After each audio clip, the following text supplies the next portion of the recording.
Meu Senhor e meu Deus, creio firmemente que estás aqui, que me vês, que me ouves. Adoro-te com profunda reverência. Peço-te perdão dos meus pecados e graça para fazer com fruto este tempo de oração. Minha Mãe Imaculada, São José, meu Pai, Senhor, anjo da minha guarda, intercedei por mim. Bem, estamos no 6º domingo do tempo comum. E é interessante que neste Evangelho da missa de hoje voltamos a ouvir o capítulo 5 de São Mateus. Se repararem, nós ouvimos o capítulo 5 de São Mateus em 4 domingos seguidos. O primeiro domingo, as bem-aventuranças. O segundo domingo, o passado domingo, ouvimos as comparações com o sal e com a luz, né? Vós sois o sal da terra, vós sois a luz do mundo. E agora, nestes próximos 2 domingos, neste e no seguinte, vamos ouvir uma parte do Sermão da Montanha em que Jesus faz uma comparação entre a antiga lei e a nova lei, né? E usa 6 antíteses, ou seja, 6 afirmações que parecem contradizer os ensinos do Antigo Testamento. 4 delas, aliás, aparecem na missa de hoje, no Evangelho da missa de hoje, mas Jesus não as contradiz, eleva-as a um nível superior, né? Jesus interioriza a lei, né? Interioriza a lei e diz que temos que viver a lei, em primeiro lugar, pois lutando por ter essa bondade no coração. Aliás, diz assim, começa logo o Evangelho da missa de hoje: não julgueis que vim abolir a lei aos profetas, não vim para os abolir, mas sim para os cumprir. Né? E depois diz-nos uma frase que nos ajuda a meditar, diz: porque eu vos digo, se a vossa justiça não superar a dos escribas e fariseus, não entrareis no reino dos céus. E Jesus diz, de algum modo, ajuda a meditar que a justiça dos escribas e fariseus era uma justiça meramente exterior, né?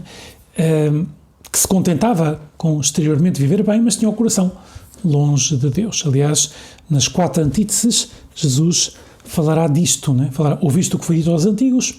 Pois eu vos digo.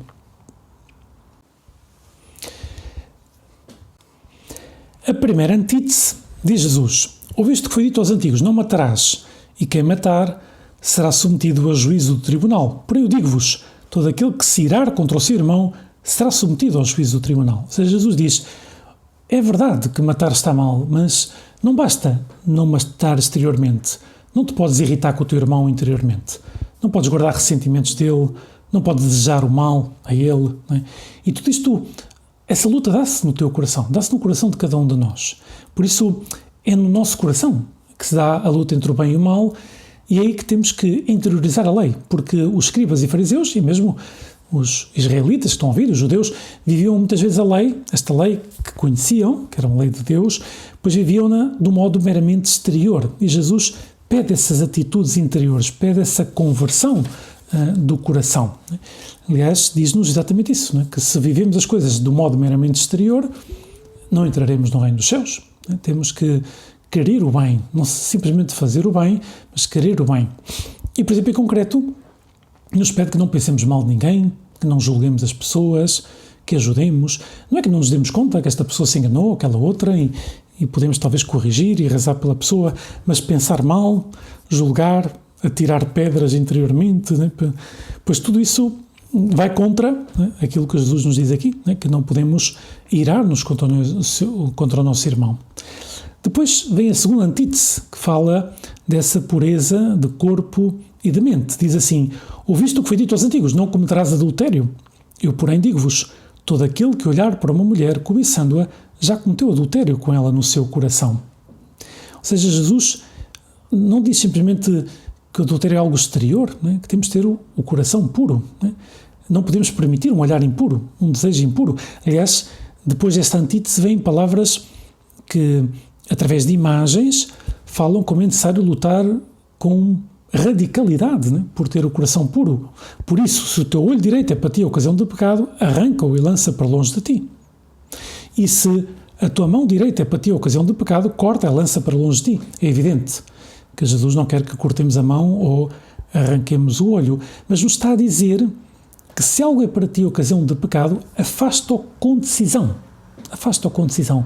Porque, diz-nos Jesus, para manter a pureza de corpo e de mente, para ter um olhar puro, para não deixar-se levar por coisas impuras, etc. E para ter um coração puro, pois é necessário lutar com decisão. Depois a terceira antítese é sobre o tema do divórcio. Diz Jesus, também foi dito, aquele que repudiar a sua mulher, dele rebelde de repúdio. Eu, porém, digo-vos, todo aquele que repudiar a sua mulher, a não ser por causa de união ilegítima, expõe-na a adultério, e o que desposar a mulher repudiada comete adultério. Jesus revela claramente, aliás, depois no capítulo 19 de São Mateus, explicará isto melhor, esta realidade do libelo de repúdio que tinha permitido Moisés, etc.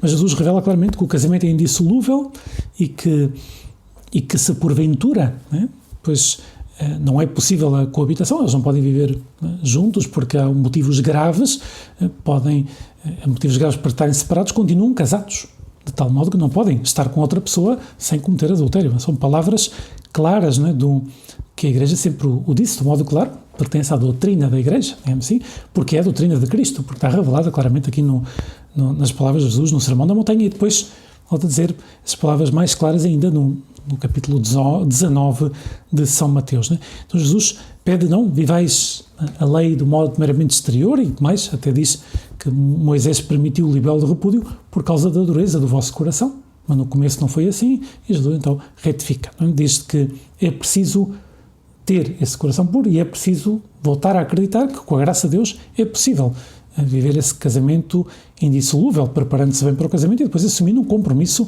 para toda a vida.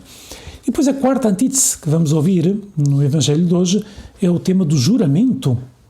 Do juramento, diz assim, porque também na altura havia uma série de condições para jurar e Jesus dirá, pois que não juremos, que digamos a verdade, que amemos a verdade, no fundo é isto. Igualmente, ouviste o que foi dito aos antigos, não perjurarás, mas guardarás para com o Senhor os teus juramentos. Eu, porém, digo-vos, não jureis de modo algum, nem pelo céu, que é o trono de Deus, nem pela terra, que é os cabelos dos seus pés, nem por Jerusalém, que é a cidade do grande rei. E depois diz, seja o vosso falar sim, sim, não, não. Tudo o que passa disto procede do maligno. O Senhor nos pede essa profunda atitude de veracidade, de sinceridade, de amor à verdade. Não é simplesmente pensar se estou numa condição de jurar ou não, ou se posso ter as condições de... Pois, evidentemente, que as pessoas confiem em nós, porque procuramos dizer a verdade, mas atenção, a verdade, amá-la e dizê-la, por um lado, em primeiro lugar, verdade com Deus, temos de ser sinceros com Deus, querer cumprir a vontade de Deus, não aquilo que nós achamos, muitas vezes que é a vontade de Deus, não, como alguém dizia, não temos que fazer a minha santa vontade de Deus, porque claro, se é minha, não é de Deus. Às vezes a vontade de Deus e a minha coincidem, mas outras vezes não. E por isso, nesse momento, tem que dizer, Jesus, ajuda-me a fazer aquilo que tu queres, não aquilo que me apetece. Sinceridade com Deus, sinceridade com os outros, que dizer a verdade, e às vezes dizer a verdade custa. E porquê? Porque nos compromete. Claro que às vezes não temos que dizer a verdade a quem não tem direito a sabê-la, mas às vezes dar testemunho cristão, de que somos... que procuramos ser bons cristãos, às vezes num ambiente que não é tão fácil, pois sabemos que temos que invocar o Espírito Santo, esse dom da fortaleza para dar testemunho, mas também algo muito importante, que gostaria que meditasses nesta oração, temos de ter a capacidade de dizer a verdade a nós próprios, não ter receio de reconhecer, enganei-me, aqui atuei mal, tenho que pedir perdão, porque isto é o único modo de nos libertarmos, esse dizer a verdade a nós próprios. De tal modo é assim que o demónio é chamado o pai da mentira, só consegue manter as pessoas longe de Deus quando elas começam a aderir à mentira. Mas se a pessoa é verdadeira, se a pessoa ama a verdade, a pessoa consegue ficar curada do ponto de vista espiritual, porque aliás é o único que Deus nos pede, que reconheçamos a verdade, que nos arrependamos, e Ele está disposto a perdoar tudo. Mas é interessante isto, amor à verdade, e que se manifesta nessa não deixarmos levar por pequenas mentiras, as coisas que nos enganamos pensando que não fazem mal a ninguém, mas fazem mal aos outros, mas fazem mal sobretudo a nós próprios, porque a certa altura já estamos a viver da mentira, e não pode ser, que o teu sim seja sim, diz Jesus, que o teu não seja não.